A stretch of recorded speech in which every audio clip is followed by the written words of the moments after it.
July 1918, the Somme. The midday sun beat down hard on the mud outside Rossignol Wood, contradicting every rule we had about moving under the cover of darkness. My ears rang with the high-pitched whistle of incoming artillery, followed immediately by the dry, chest-rattling thump of Stokes mortars. Down in the dirt, pinned by overlapping arcs of fire, the entire 2nd Otago Battalion was bleeding out.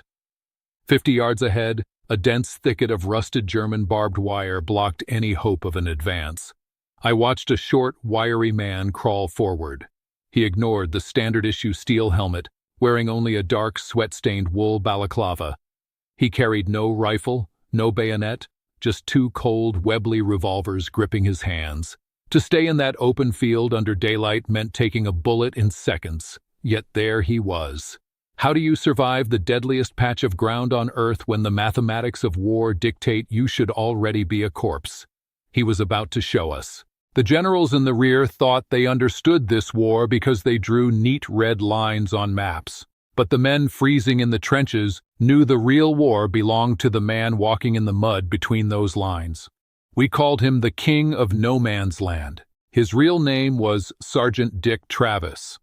Today, I will walk you through the precise geometry of surviving the space between the trenches, a place where a single mistake cost you your life.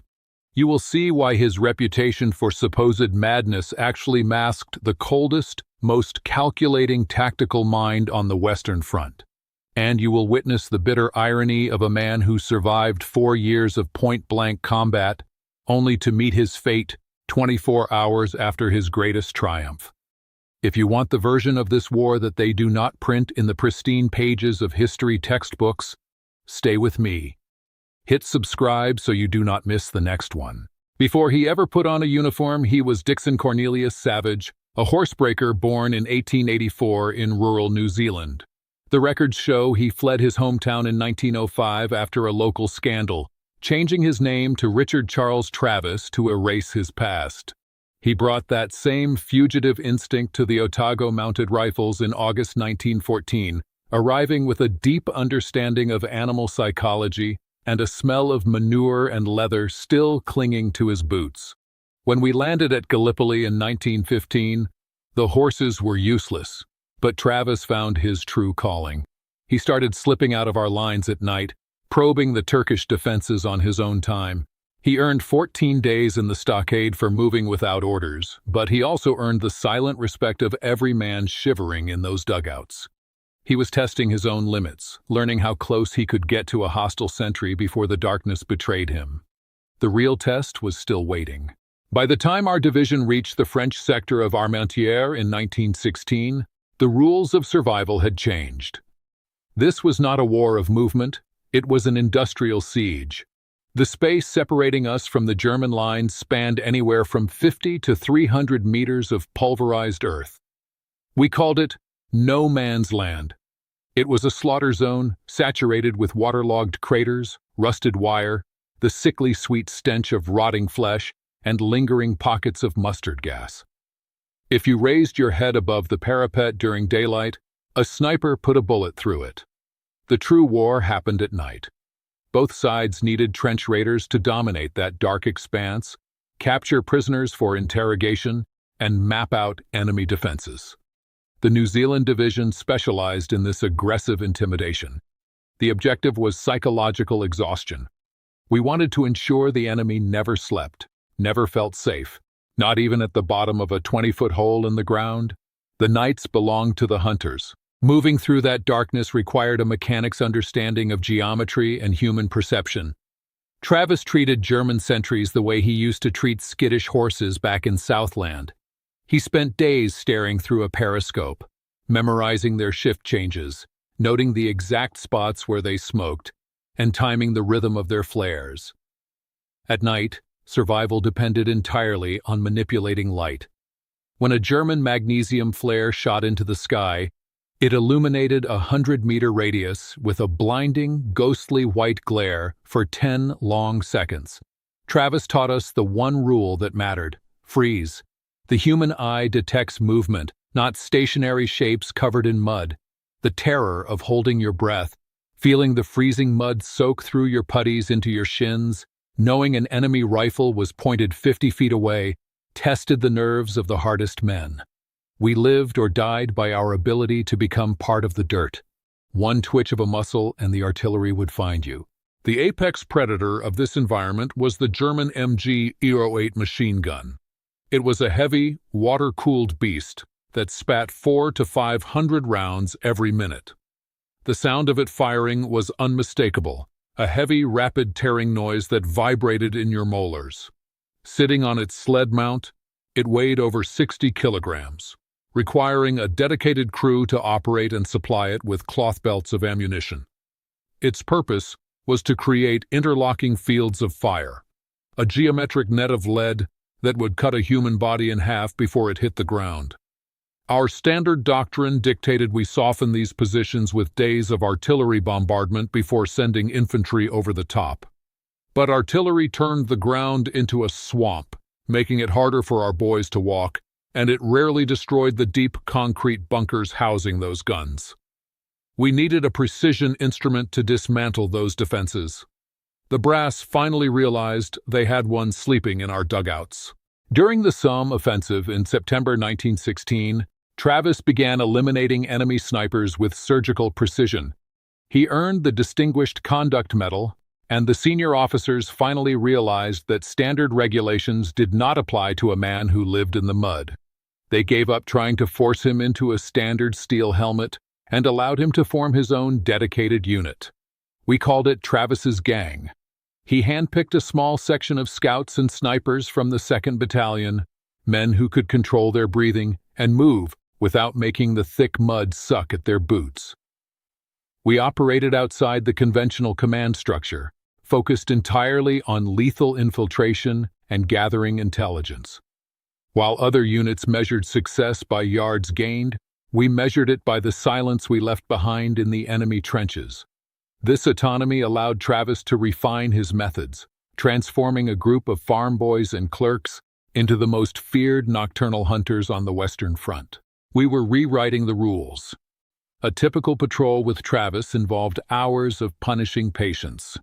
We would slide over the parapet at midnight, the temperature dropping fast enough to numb our fingers. We crawled on our bellies, using our elbows to drag ourselves over the rim of fresh artillery craters. You learned to ignore the smell of the dead and the sharp edges of shrapnel cutting into your uniform.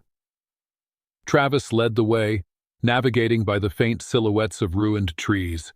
He communicated in touches and hand signals, never whispering. We would spend 3 hours moving 50 yards just to lie on the edge of a German listening post and memorize the layout of their sandbags. The mental toll of being that close to the enemy, hearing them rack the bolts of their rifles, gnawed at your sanity. You had to suppress every natural human instinct to run or fight. We were ghosts, gathering the intelligence that would keep the rest of the battalion alive the next morning. Through the grinding months of 1917 and early 1918, Travis's methodical approach earned him the Belgian Croix de Guerre and the military medal. To the men of the Otago Regiment, he was no longer just a sergeant. He was an institution.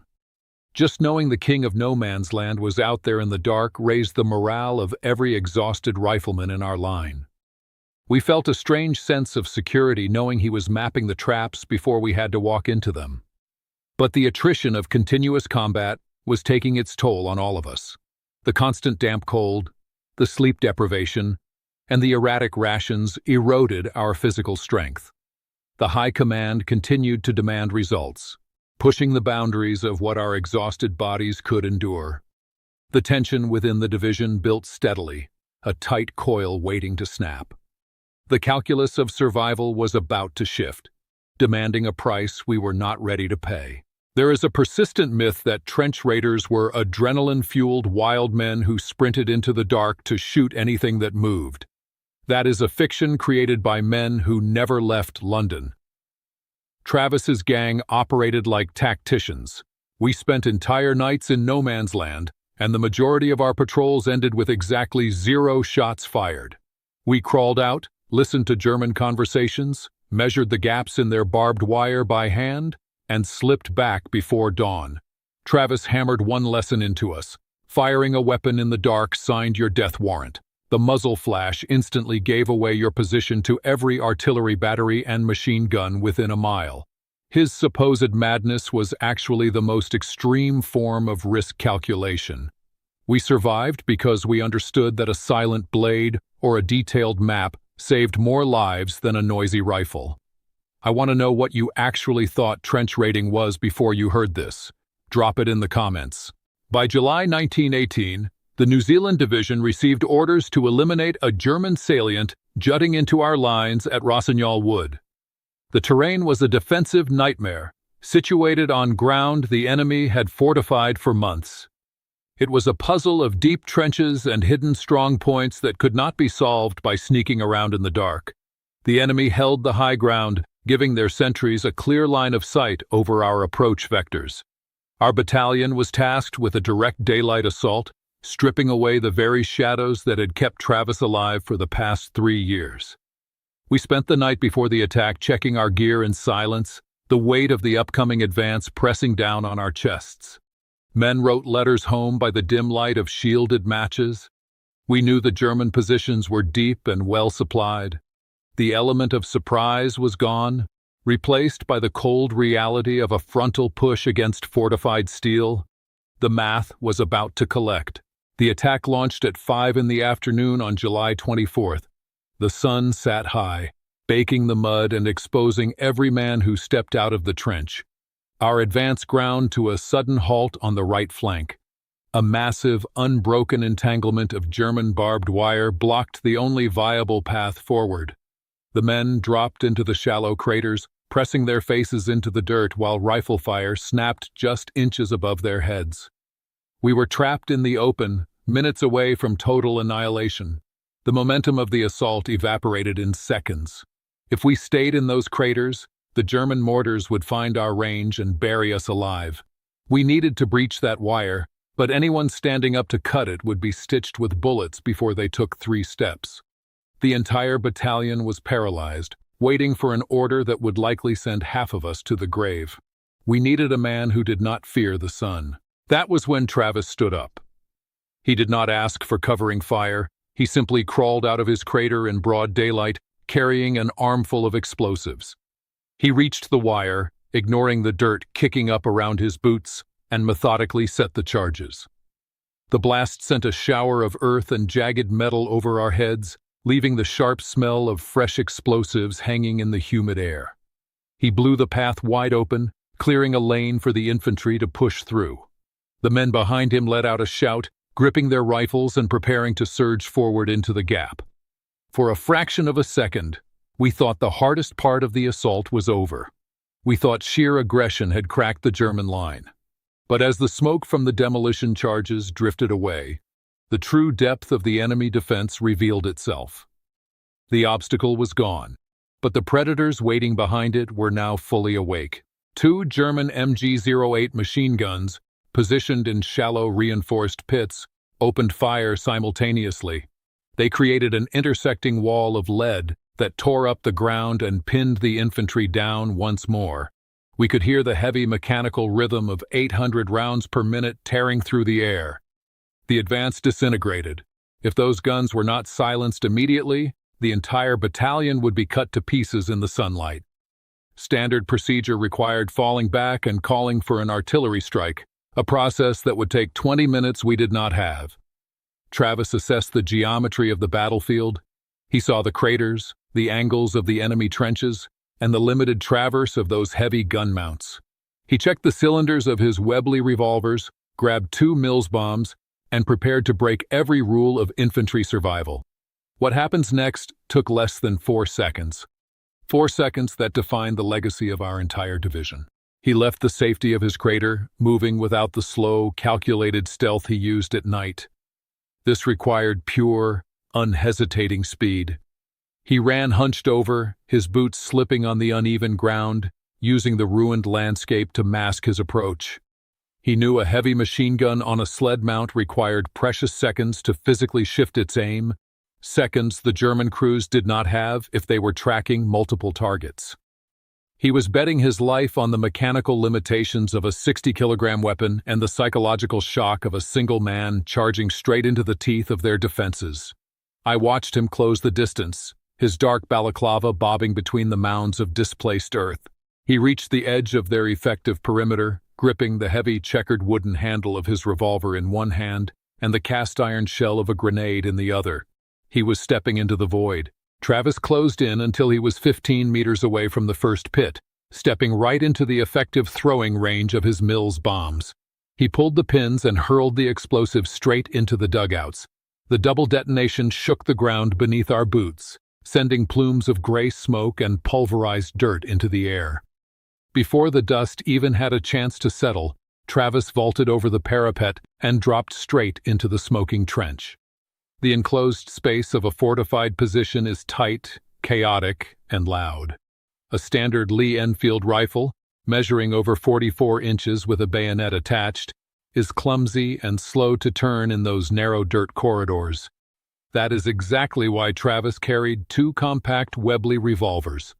At ranges under 30 meters, a revolver allows a man to fire, pivot, and acquire a new target faster than a rifleman can work his bolt. He moved through the haze, firing at point-blank range, the sharp cracks cutting the air. He cleared the first gun pit and pushed immediately into the second, firing until the hammers clicked empty on both cylinders. The entire sequence happened so fast that the German crews barely had time to draw their sidearms. When the shooting stopped and the cordite smoke began to thin, 11 enemy soldiers lay dead in the dirt, and both machine guns belonged to the 2nd Otago Battalion. We scrambled out of our craters and rushed forward to secure the perimeter, our boots splashing in the muddy water at the bottom of the trench. Travis was already reloading his revolvers, his hands steady, breathing evenly as if he had just finished a routine morning patrol. He did not boast or shout. He just pointed to the captured guns and told us to secure the flank. To the young recruits gasping for air around him, he looked less like a soldier and more like a force of nature. We thought he was untouchable. Let me tell you exactly why that worked. The German defensive doctrine relied on the assumption that no infantryman would attempt a frontal assault across open ground in broad daylight without heavy suppression fire. Their gunners were conditioned to scan for massed formations, not a single fast-moving target exploiting the dead zones between artillery craters. By moving with such aggressive speed, Travis broke their operational cycle. He got inside their decision-making loop, disorienting the crews just long enough to reach the throwing distance of his grenades. It was a mathematical wager. He traded the safety of the shadows for the element of total surprise. The gamble paid off because he understood that speed is a form of armor. He used their own rigid training against them, forcing them to react to a situation that their manuals explicitly stated would never happen. He rewrote the tactical reality of that battlefield in under 3 minutes, using nothing but 2 pistols and cold calculation. With the machine guns silenced, the battalion surged forward, capturing 250 meters of the German trench line. We consolidated our positions as the sun finally began to set, the adrenaline draining from our veins and leaving behind a deep, aching fatigue. Travis walked out of that trench without a single scratch on his skin. He had taken on 2 fortified positions alone, in daylight, and walked away. We spent the night digging in, repairing the captured parapets, and preparing for the inevitable counterattack. The air grew cold, and the familiar stench of cordite settled over our newly won ground. We thought the worst was behind us, that the king of no man's land had bought us a permanent reprieve from the slaughter. We forgot that in this war, the law of probabilities always collects its debts. Every man who survives a firefight just moves his name to the bottom of the list. The math was catching up. The next morning, July 25th, the enemy retaliation began. The German artillery batteries opened up, dialing in the coordinates of the very trenches we had just taken from them. The bombardment was heavy and precise, shaking the earth and sending geysers of mud into the sky. Our men huddled in the deep dugouts, pressing their hands over their ears to block out the concussive roar of the shells. But Travis refused to stay underground. He walked the line, moving from post to post through the rain of shrapnel. He was distributing rations, checking on the wounded, and offering quiet words of encouragement to the terrified replacements who were experiencing their first true barrage. He moved with the same calm certainty he always displayed, projecting an aura of invincibility that kept the men from breaking. He stepped around a collapsed traverse, heading toward a group of pinned-down riflemen. We watched his back disappear around the corner of the trench wall. A heavy blind artillery shell dropped straight out of the gray sky and landed directly beside him. There was a blinding flash, a shockwave that knocked the breath out of my lungs, and then a shower of heavy, wet earth. When the dirt stopped falling, there was only silence. The man who had survived thousands of bullets in no man's land, the man who treated German sentries like prey and danced between machine gun arcs, was gone. He died instantly, spared the lingering pain of a slow bleed, but the impact on the battalion was instantaneous. The news passed down the line in hushed whispers. The king was dead. Men who had not shed a tear in 2 years of continuous combat sat in the mud and wept openly. The psychological anchor of the 2nd Otago Battalion had been severed by a random piece of falling steel. The precision of his life was ended by the blind luck of artillery. On July 26th, we buried him at the Queen New British Cemetery. A fine, miserable rain fell over the freshly dug earth, matching the hollow feeling in our chests. General Russell himself stood by the grave, a rare showing of high command for an enlisted man. But the real tribute came from the hardened trench fighters, the men of Travis's gang, who stood at attention with rain dripping from their wool uniforms. Nobody spoke of the fugitive horsebreaker from Southland, or the scandals he left behind in New Zealand. We only knew the man who taught us how to survive the dark. The funeral broke the stoicism we had built to survive the daily slaughter. Seeing that plain wooden cross driven into the ground forced us to accept a terrifying reality. If the king of no man's land could be killed, none of us were truly safe. We walked back to the front lines feeling entirely exposed. In September 1918, Sergeant Dick Travis was posthumously awarded the Victoria Cross, the highest honor in the British Empire. His citation proved that a single scout, focused on psychological terror and terrain intelligence, could alter the fate of an entire division. His medal sits today in a museum in Southland, a quiet testament to a man who found his deadly purpose in the mud of France. The rumors of his past continue to circulate, humanizing a legend who chose exile and found a war. He was not a madman, he was a master of a deadly trade. We remember him not for how he died, but for how he taught us to live in the shadow of the guns. His story is a reminder that the real history of war is written by the men who bleed in the dirt. If this story deserved to be told, make sure someone else gets to hear it. Share this video and keep his memory alive.